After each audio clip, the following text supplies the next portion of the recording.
বেশ খানিকটা layer already তুলে নিয়েছি।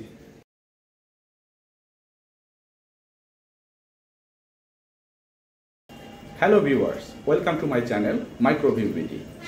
আমি চপল আবারও তোমাদের সামনে হাজির হয়ে গেলাম নতুন একটি ভিডিও নিয়ে। আজকের এই ভিডিওতে আমরা দেখব অনিয়ন সেল বা পেঁয়াজের কোষ এবং এই কোষের বিভিন্ন পার্ট।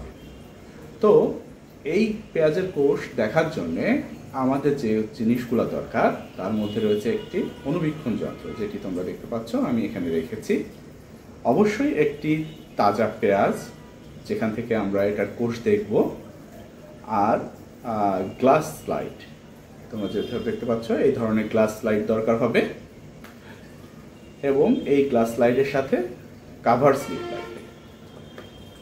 আমরা যদি নিউক্লিয়াসটাকে একটু বেশি সুন্দর করে দেখতে চাই, একটু রঙিন করে দেখতে চাই, তাহলে আমাদের এই ধরনের মিথিলিন ব্লু দরকার হতে পারে, আর সাথে দরকার একটু ফ্রেশ ওয়াটার।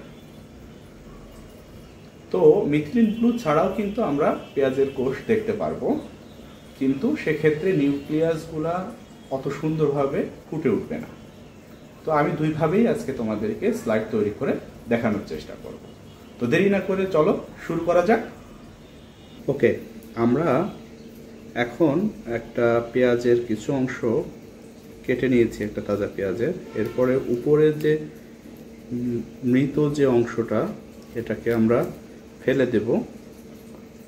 এরপরে এর ভেতরের থেকে একটা, এখান থেকে আমরা এরকম একটা অংশ নিয়ে নেব। এরপরে এটার যে ইনার পার্ট আছে, এটাকে বলে এপিডার্মাল লেয়ার। এই লেয়ার থেকে আমরা একটা ফোরসেপ ইউজ করে এখান থেকে আমরা এই পাতলা যে আবরণটা আছে এটাকে এখান থেকে তুলে দিব।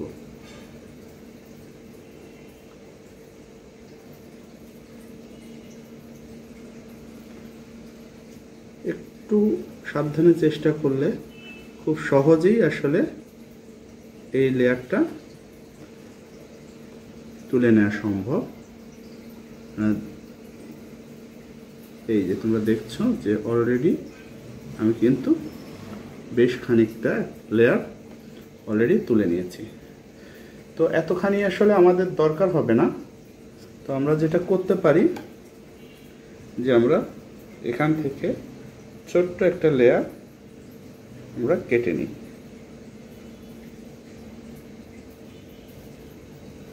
আমরা দুইটা ছোট ছোট লেয়ার নিলাম, কারণ আমরা চাচ্ছি যে একটা লেয়ার যেন আমরা শুধু ফ্রেশ ওয়াটার দিয়ে করব, আর আরেকটা লেয়ার আমরা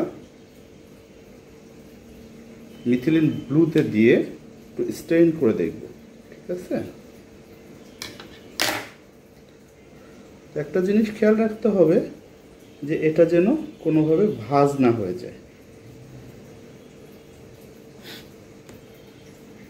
এটা খুব দ্রুত করতে হবে, যেন আমাদের এই আমরা নিশ্চয় চাইবো না যে আমাদের এই সেলগুলা মারা যাক বা এটা নষ্ট হয়ে যাক।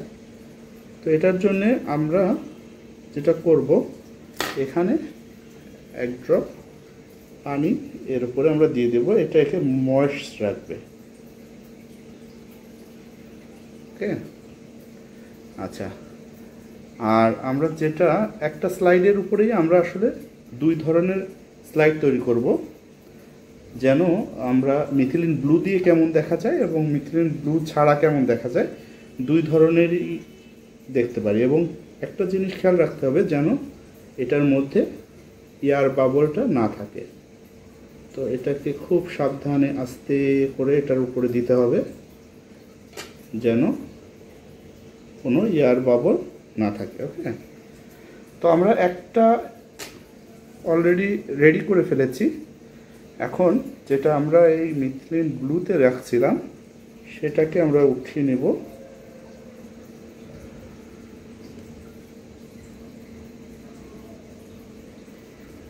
এটা ভাঁজ হয়ে যাচ্ছে। অসুবিধা নেই, ভাঁজ হলে এভাবে আস্তে আস্তে এটাকে আমরা খুলে নিতে পারবো। ওকে, তো এখানেও আমরা এক ড্রপ পানি দিই যেন এটা সেলগুলা সতেজ থাকে, তাতে আমাদের জন্য দেখতে সহজ হবে। তো এক সাইডে আমরা একটা স্লাইড করলাম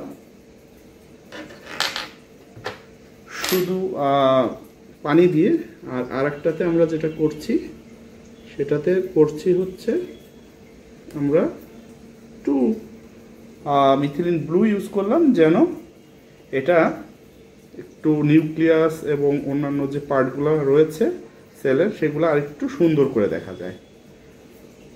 তো আমাদের এটা প্রস্তুত হয়ে গেছে, এখন আমরা মাইক্রোস্কোপে নিচে এটা দেখব। ঠিক আছে, তো চলো শুরু করি, আমরা দেখি যে কেমন দেখা যায় সেলগুলা। ভিউয়ার্স, তোমরা দেখতে পাচ্ছ এটা 150x ম্যাগনিফিকেশনে আমরা এখন দেখছি। শুধুমাত্র এখানে পানি দিয়ে আমরা দেখার চেষ্টা করছি। ভালোই দেখা যাচ্ছে কোষগুলার, বিশেষ করে কোষের যে কোষ প্রাচীরগুলো আমরা ক্লিয়ারলি দেখতে পাচ্ছি। তো আমরা আরেকটু জুম করলাম 450 ম্যাগনিফিকেশনে। এখন আমরা যেটা দেখতে পাচ্ছি এখানে কিন্তু আমরা নিউক্লিয়াসটা ক্লিয়ার দেখতে পাচ্ছি, মাঝখানে একটা নিউক্লিয়াস দেখতে পাচ্ছি। তো এতক্ষণ আমরা যেটা দেখছিলাম ফ্রেশ ওয়াটার দিয়ে, এবার মিথিলিন ব্লু ইউজ করে আমরা আরেকটু পরিষ্কারভাবে দেখার চেষ্টা করছি। এখন কিন্তু কোষ প্রাচীরগুলো আরো ক্লিয়ার হয়েছে।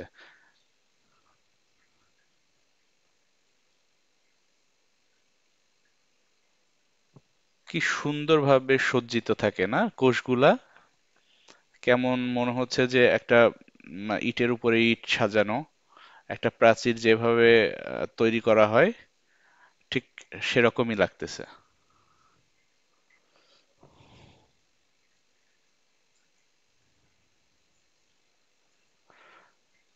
যাই হোক, আমরা এখনো মানে আম, শুধু কোষ প্রাচীর এবং সেল মেমব্রেনটাই মোটামুটি দেখতে পাচ্ছি, কিন্তু নিউক্লিয়াসটা খুব ভালো মতো ভিজিবল হচ্ছে না।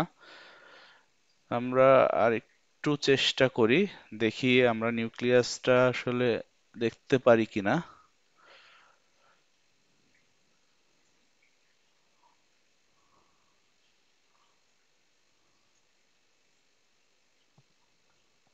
এখনো আমরা নিউক্লিয়াস দেখতে পাচ্ছি না সেইভাবে। খুব হালকাভাবে বোঝা যাচ্ছে নিউক্লিয়াসগুলা, কিন্তু হ্যাঁ, এই যে এইখানে কিন্তু আমরা নিউক্লিয়াস দেখতে পাচ্ছি। এইখানে একটা দেখতে পাচ্ছি এবং বাম পাশের এই নিচের দিকে আরেকটা দেখতে পাচ্ছি। আমাদের সম্ভবত মিথিলিন ব্লুতে আরো কিছুক্ষণ আমাদের নমুনাটা রাখা দরকার ছিল, তাহলে হয়তো আরেকটু বেশি ভিজিবল হতো।